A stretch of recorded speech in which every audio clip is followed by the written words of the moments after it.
Hello guys, welcome back to my channel. Today we're gonna talk about one of the most important sources for the master degree students for the teaching methodology for English language. It's the study of language by George Yule. We have chapter 6, Morphology. So we're gonna talk about morphology today and the most important points in this chapter. We're gonna focus on this. So morphology بمعنى هو علم دراسة شكل الكلمات. We have the definition of morphology. It's the study of the forms of words. If somebody asks you what is morphology, so it's the study of forms of the words. This is the important term in this half page. So now we have morphemes. What do we mean by morphemes?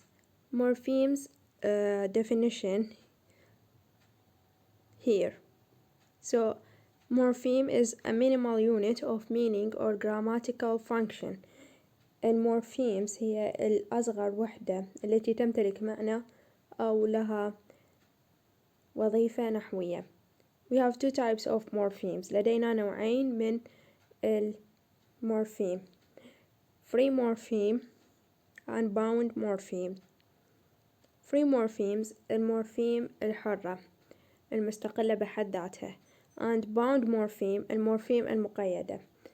Now we will know the difference between these two types of morphemes. First of all, morpheme that is free. Free morphemes that is can stand by themselves as a single words. For example, new and tour. هذه المورفيم تكون مستقلة ويمكن أن تقف بنفسها ككلمة مفردة, تكون لها معنى بحد ذاتها, مثل new كلمة جديد and tour بمعنى جولة. These are free morphemes, free words that have meaning by itself. Morphemes that can stand by themselves as a single word. Free morphemes, it is can stand by themselves as a single word. And we have bound morphemes. المورفيم المقيدة, morpheme that cannot stand alone and must be attached to another form. Normally it is a morpheme that cannot stand alone, لا يمكنها أن تقف بحد ذاتها وتكون لها معنى, and must be attached to another form, ويجب أن تلتحق وترتبط بصيغ كلمات أخرى, مثل affixes which contain prefix and suffix. مثال الإضافات التي تكون الإضافات الأولية والإضافات النهائية, such as an or ed or s. So the free morpheme can generally be identified as the set of separate English word forms such as basic nouns, adjectives and verbs. So we have a free morphemes examples. أمثلة على free morpheme الأسماء, الصفات وأيضا الأفعال. أمثلة على bound morphemes, أمثلة على المورفيمات المقيدة هي الإضافات الأولية والنهائية, مثل reed, s جمع وغيرها. When free morphemes used with bound morphemes attached, the basic word forms are technically known as stems. هذا يقودنا إلى جذور الكلمات. The base form to which affixes are attached in the formation of words. stem بمعنى جذر الكلمة هو الشكل الأساسي الذي تضاف إليه اللواحق في تشكيل الكلمات. The base form الصيغة الأساسية أو الشكل الأساسي to which affixes are attached in the formation of words. هذا هو stem. Stems الجذور. Now we have a classification of some words.